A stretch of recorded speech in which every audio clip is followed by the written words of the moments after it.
Harvey Weinstein has been booted out of the Academy of Motion Picture Arts and Sciences. Yesterday's unprecedented move follows dozens of sexual assault allegations against the Hollywood film producer.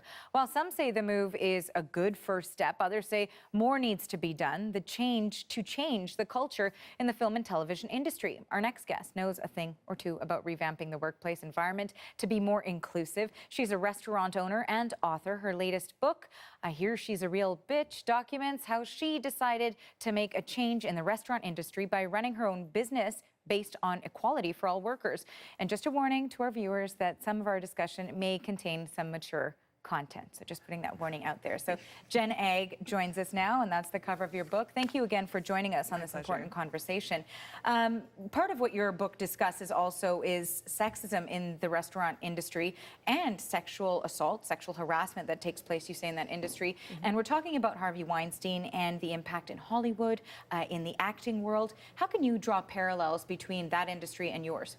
Well, what I always say is the restaurant business is just like Hollywood, smaller budgets, less makeup, just as much misogyny. You know, it's just as rampant. It feels like now is a really good time yet again.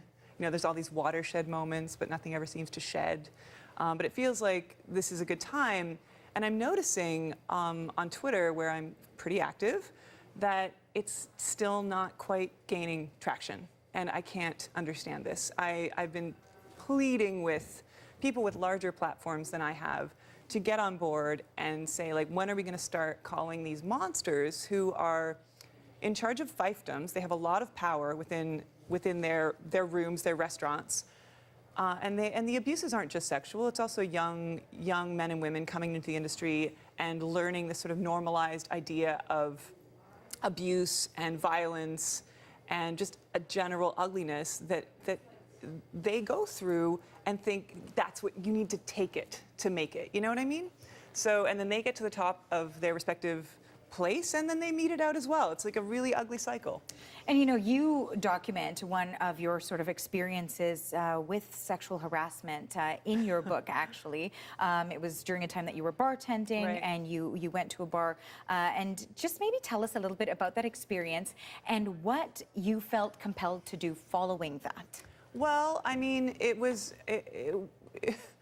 crazy. It was this regular customer. I was a young bartender. I was 18 years old. I had just gotten my first bartending job.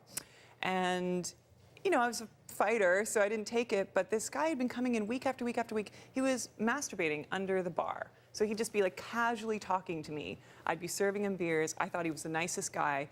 And I came out from behind the bar a bit quickly, needing to go downstairs and get something. And I was like, oh, cool, your dick. Amazing.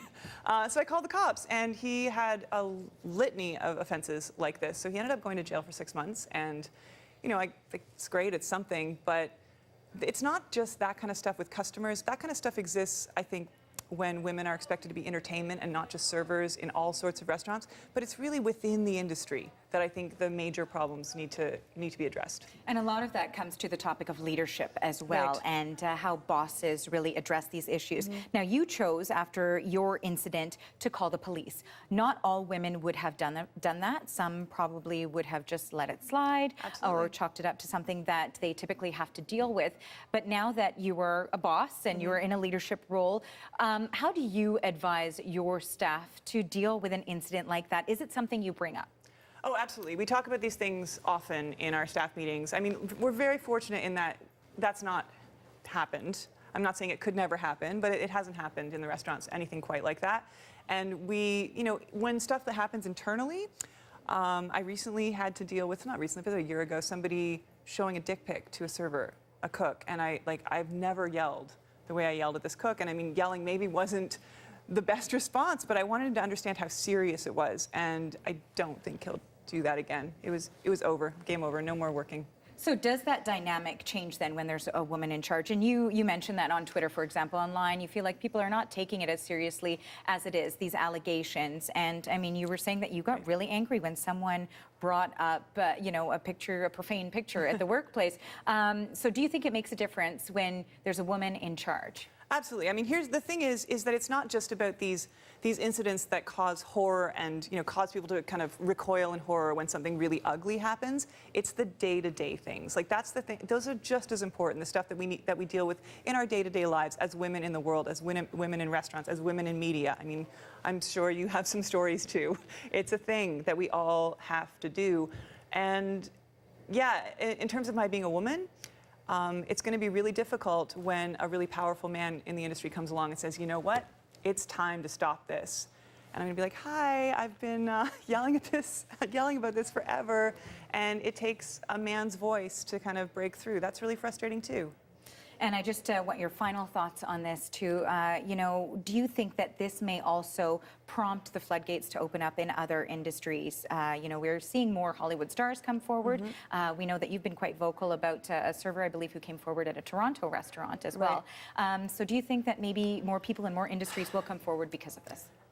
As I said, every time something like this happens, I make the mistake of being hopeful that it will change everything, and it never ever seems to. So maybe this will be the time. Maybe. Thank you so much for your thoughts today. Thank you. That is restaurant owner Jen Agg, and she's also the author of her book, I Hear She's a Real Bitch. Stay with us. You're watching CBC News Network.